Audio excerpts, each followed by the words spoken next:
Hey guys, Political Junkie 2414 here, and welcome back to another 2024 election-related video.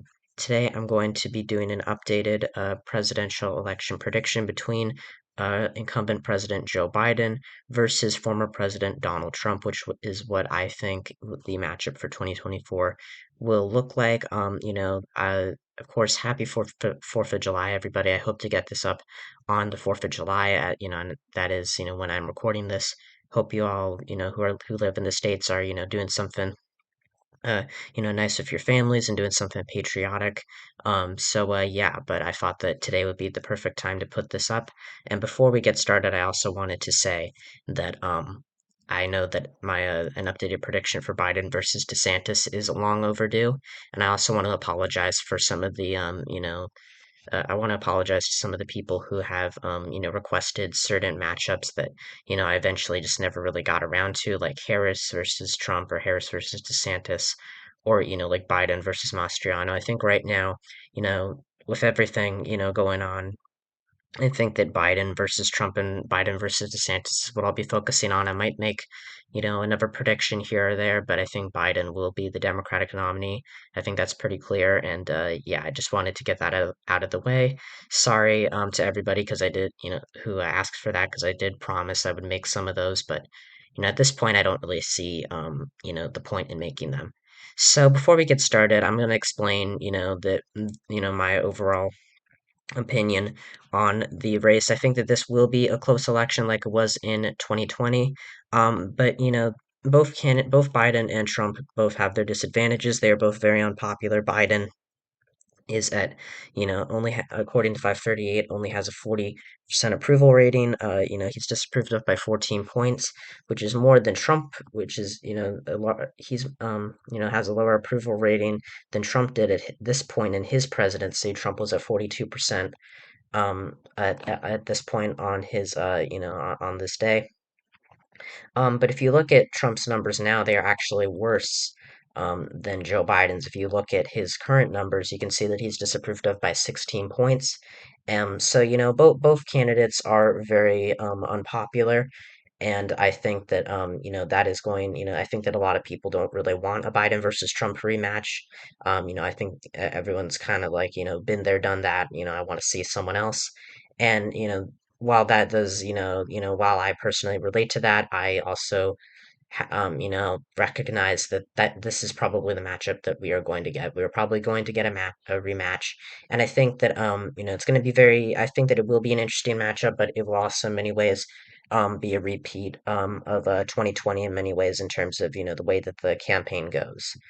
So yeah, so let's start filling out the safe states for both parties for Joe Biden. Oh, and also I think Trump will pick Tim Scott as his GOP as his running mate, which I do think will help Trump. I think Tim Scott is a decent running mate, but overall, you'll have to wait and see what my final prediction or what the final outcome is. But yeah, right now I'm just filling out the safe states for both parties. The usual suspects. These are the states that will go to either party by over 15 percentage points. Joe Biden and Kamala Harris have more safe states than Donald Trump and Tim Scott have. Um, but most of these are pretty self-explanatory. I'll go over Colorado because it was not safe in 2020, but if you go back to 2000, Bush won it by 8 points. It was a pretty solid, it had a pretty solid Republican history. But then in 2004, it only voted for Bush by 5, and then in 2008, it started its leftward trend, or started to really show its leftward trend. Obama won it by 9 against McCain, won it by 5 in 2012, and then in 2016, it was one of the few competitive swing states that, Hillary Clinton won, along with Virginia, New Hampshire, Nevada, Minnesota, Maine, although Maine and Minnesota weren't necessarily super competitive, but yeah, Colorado was one of the few swing states that Trump did lose. And then in 2020, Biden won the state by 14 points. The Denver area is growing, and in 2022, despite Democrats, despite Republicans nominating a pretty good a pretty moderate Republican candidate. Michael Bennet still won by more than Joe Biden did. Now, Bennet was a very strong incumbent, but at the same time, I think it goes to show just the insane trends that are going on in Colorado, and I do think that Biden would win it by over 15 points. So yes, I think that is all I will say. Utah could also be likely for Trump. It's not a great state for him, but I think he won it by 20 points in 2020. Biden got 38% of the vote, which is the best a Democrat has done in Utah since LBJ, who I think was the last Democrat to win Utah on the presidential level. So it could fall under 15.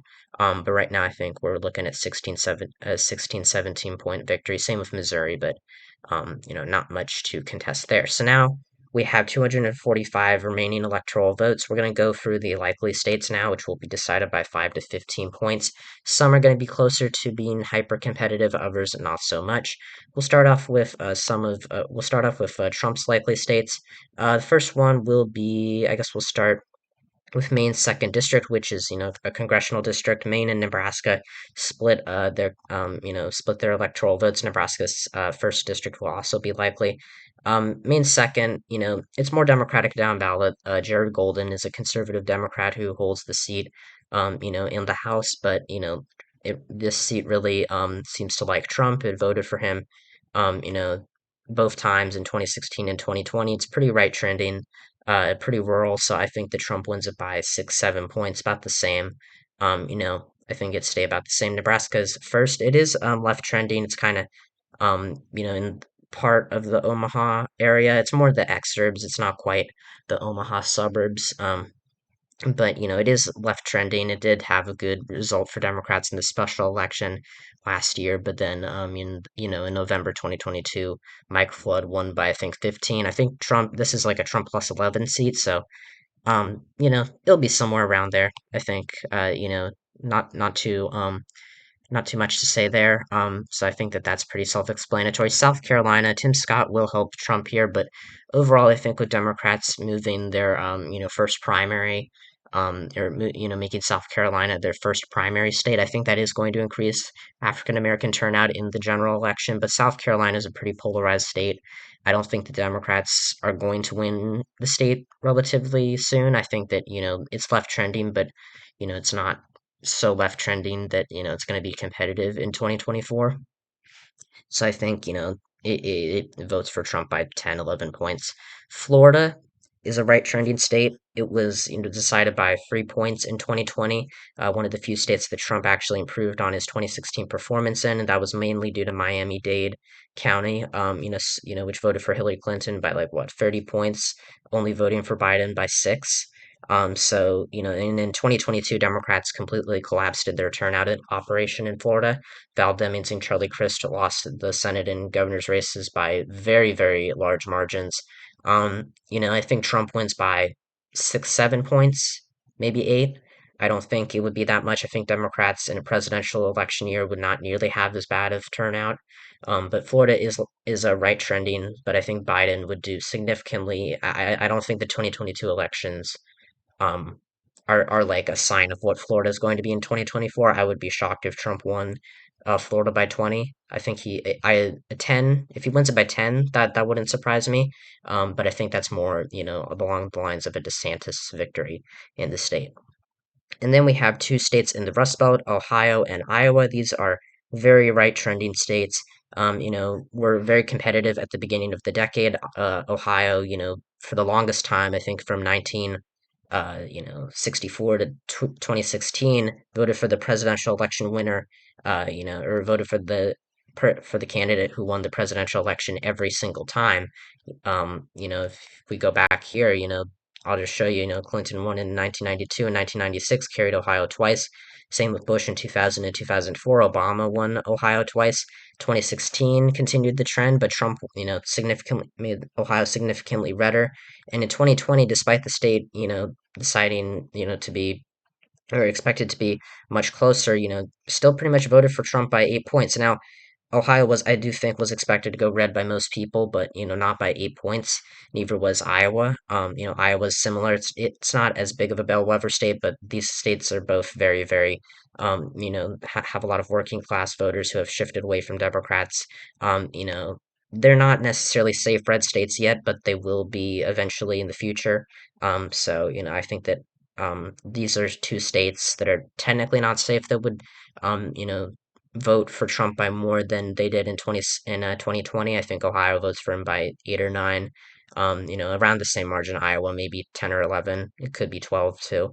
But yeah, I think that we're looking at I think we're looking at a future where these states are not very competitive at all.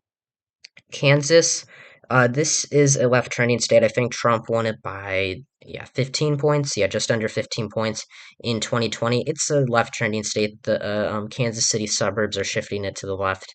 Of course, there was that abortion referendum last year that won the state overwhelmingly. Now, there were a lot of split ticket voters, that voted for Republicans in the midterms who, were pro choice. Kansas, voted for their Democratic governor Laura Kelly, but also reelected their Republican Senator Jerry Moran by what 23 points, I think. I don't think Trump will do any better here than he did in 2020. I think he wins it by 12, 13, maybe 14 points. I don't think it's that big of a shift.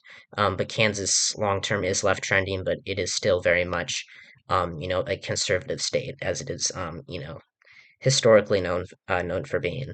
Montana, I do think that in my last prediction I had this as safe. Um, Montana's interesting in 2024. John Tester is the Democratic incumbent running for re-election to the Senate in the Senate race.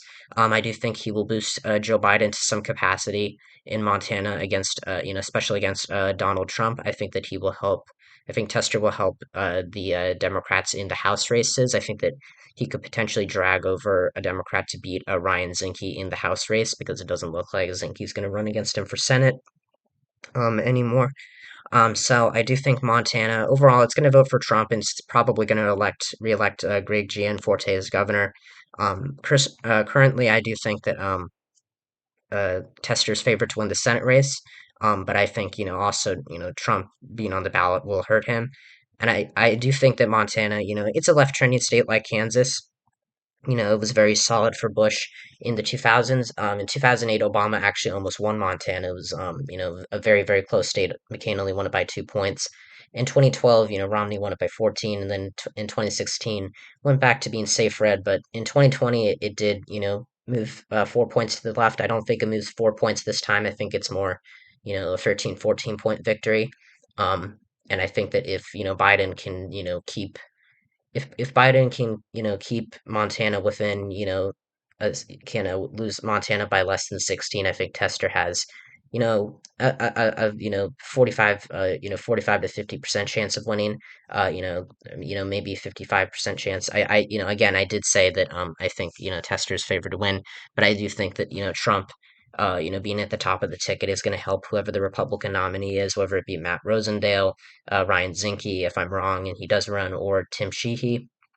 Um, but either way, I do think that, Tester is going to help Democrats here, and I think against Trump, who's not the best candidate for Montana, um, I do think he will hold on, or he will win the state by a reduced margin.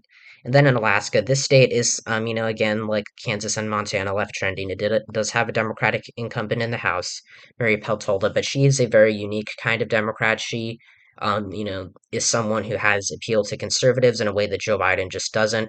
Trump is not the most popular in Alaska, and the state is definitely becoming more and more Democratic. I think, in 10, 15 years, it could easily be a swing state or even Democratic leaning. But as of right now, I think Trump, wins the state by 8 or 9 points. He won it by 10 in 2020, which was a pretty, unimpressive performance. But I think, it stays around the same. Alaska is still historically a red state, and I think it's going to stay that way for the time being. Now, for the likely Democratic states, I'll go for these a little bit faster. New Mexico, I think it pretty much stayed the same. Voted for Biden by 11 points. Republicans did, much worse there in the governor's election against, Michelle Lujan Grisham than was expected. They ran a good candidate in Mark Ronchetti, and he still lost by 6 points, to a very unpopular Democratic governor. I did expect Lujan Grisham to win, but not by 6 points. It wasn't a shocking result to me, but, still, pretty disappointing. I do think that New Mexico would pretty much stay the same. Nebraska's second. This is more, this is Don Bacon's seat in the House. I think that he could easily lose if Trump is the nominee, which I do think he will be as of right now. And, I think that that would really drag over, I think that that could potentially drag over a Democrat in the House race. I think Trump is just terrible for this Omaha suburban area. He's terrible for the suburbs in general. Even, they are left trending and that was something that happened before Trump, but, Trump is just so uniquely bad. He's really accelerated, the leftward shift in, the suburban areas. So I think Nebraska's second district voted for Biden by 7 points. It's swingy. I could see this, you making the argument for potentially, like in a not so bad, like in a you know, pretty, I guess, a more favorable, scenario to Trump than I am currently envisioning. You could make it a lean D, district because it did technically get a little bit redder, or from 20 in redistricting, but not really that much. It was pretty much, a very minuscule change. Minnesota, Minnesota is a lot more Democratic than its fellow Rust Belt states. The working class voters here are a lot more, Democratic leaning. And of course, the city of Minneapolis and its suburbs are growing. They are shifting farther and farther to the left. And I do think that Biden, he had a respectable performance in Minnesota in 2020. Democrats very rarely lose the state, and I do think that they are going to hold on to it. Maine, pretty similar to 2020. I think Biden would win it by about the same margin. I really don't see, a path for Trump to win it. He came close in 2016, but Democrats overall have a pretty strong grasp on Maine. It's not a safe blue state, but not necessarily one that I would call very competitive. I'd say Biden wins it by 10 or 11. New Hampshire, this is another, it's another state in, it's in the New England area. It's, historically been very competitive. Trump almost won it in 2016, but he's just proven himself to be terrible for New Hampshire. Don Bolduc, who did not necessarily earn the Trump endorsement, but very much was a Trump-like candidate, lost the Senate race last year to Maggie Hassan, who was a strong candidate, but still he lost it by 9 points, when he was expected to, even by some people, to win the Senate race. I personally had him losing it, by I think four or 5 points, it may be three. I think it was 3 points. But either way, he did a lot worse than people expected, and Trump is not any better. So I think Biden wins it by 7 or 8. And then finally, Virginia, another left trending state, used to be very, very Republican leaning, but the Northern Virginia suburbs have really shifted the state to the left, and the Richmond suburbs and the Virginia Beach area all have become more Democratic, and Trump overall is not a great candidate for Virginia. Republicans proved that, in 2021 that they do have a path to winning Virginia, but at the same time that was more a more localized election. Glenn Youngkin was a very different candidate from Donald Trump. Say what you will about, his policies, but he did present himself in a way that was more likable to Virginia voters, and that is why he won. And also, Terry McAuliffe was not a very strong nominee, and it was an off election year. So I think Trump loses, I think Biden wins Virginia by 11 or 12. So that is all the likely states. Now we have, a pretty, we have the typical swing states, many of which, these were all really, decided by, 5 points or less in 2020. Nevada, Arizona, Texas, Georgia, North Carolina, Pennsylvania, Michigan, and Wisconsin. We're going to go through the lean states, which will be decided by 1 to 5 points. This is when we're really starting to get into the battleground states. So, I guess we'll start off in the Rust Belt. And I'll tell you right now that I think Biden does very well in the Rust Belt. I think that he wins the three Rust Belt states, Pennsylvania, Michigan, and Wisconsin by lean margins. And as you can see, he has won re-election. All three of these states were won by Trump in 2016. They are, to some extent, right trending, but all of them have, shown that they are not as right trending as 2016 proved. They are, Democrats did very well. They won all three governor races, across the state. They won Pennsylvania by 15, Michigan by 11, Wisconsin by 3. Tony Evers shocked everybody, including myself, by winning that race against Tim Michaels. And Democrats did very well in the Senate race in Pennsylvania. They did lose the Senate race in Wisconsin, but by a smaller margin than most expected, and that was up against a Republican incumbent. Michigan, I think is, the most obvious of the three to be a lean Democratic state.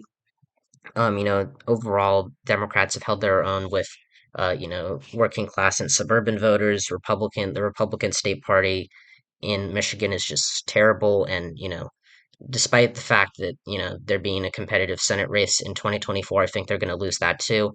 But again, never say never. Trump did win the state in 2016. It's still a competitive race, and I think Biden wins it by 4 or 5, which isn't, you know, not as nearly as good as Democrats performed in 2022, but still a very decisive margin. Pennsylvania, I think, goes to Biden by 2 to 3. Wisconsin by 2. I think, the working class voters will benefit Trump. I do think that he does well in the driftless area in Wisconsin, but just bombs in the wow counties and in the Philadelphia suburbs. I think Biden holds his own in Scranton in Pennsylvania and improves in Pittsburgh. Overall, I think you get the picture. And then we'll also go down to Texas. I'll give Texas to Trump. I do think it does shift left relative to 2020. It's a left trending state. I don't think that it's going to flip.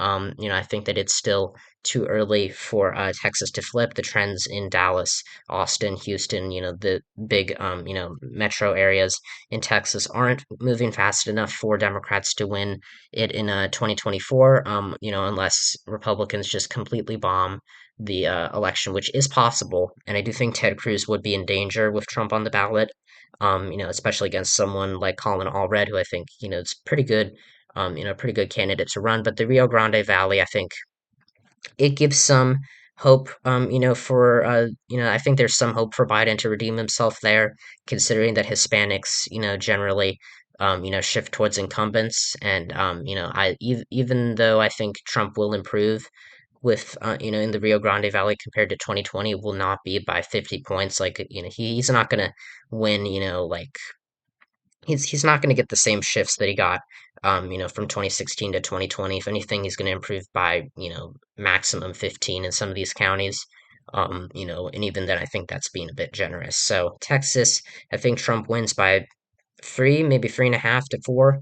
I think he's, loses ground in the suburbs, potentially loses ground in the Rio Grande Valley, but just not enough to, lose the state. I think Texas is just not there for Democrats. It's getting there.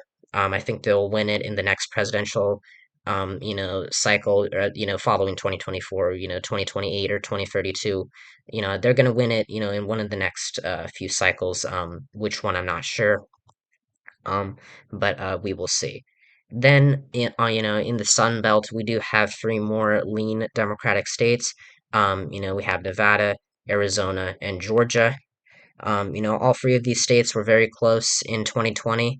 Arizona and Georgia are particularly left trending states. Nevada is more complicated. I would argue it is a right trending state, but not enough. It is still pretty stable for Democrats even in 2022 when they had terrible turnout. They had a Trump plus 5 electorate. They still won the Senate race and barely lost the governorship. So I do think that shows the strength of Democrats in Clark County, which is right trending. It's the reason why Nevada has been looking concerning for Democrats. But I think Trump, is not a good candidate for the Las Vegas suburbs. The city itself is becoming more conservative, but Trump is just not the guy, I think, to win Nevada.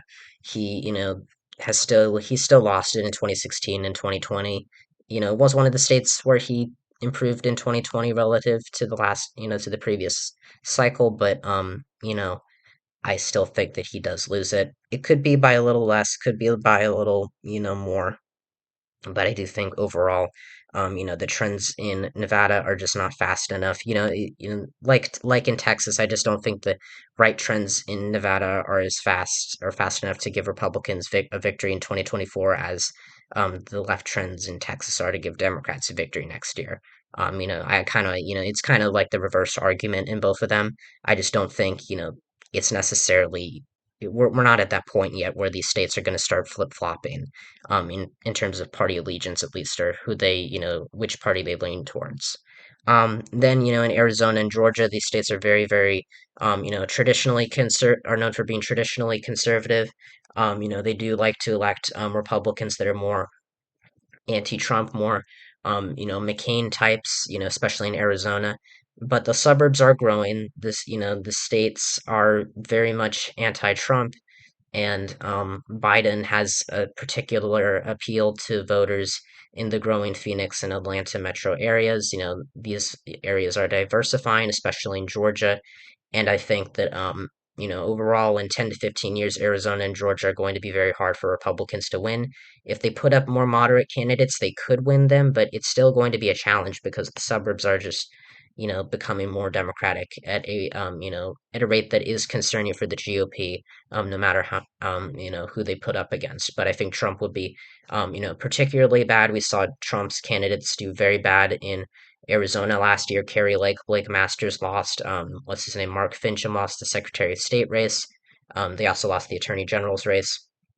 And in Georgia, while Republicans had a pretty good night, the Senate race just went terribly, for Herschel Walker and the Republicans. Trump propped him up from before Walker even decided to announce, and he was the only Republican to lose statewide in Georgia last year. Raphael Warnock really, really, ran up the score on election night and in that runoff.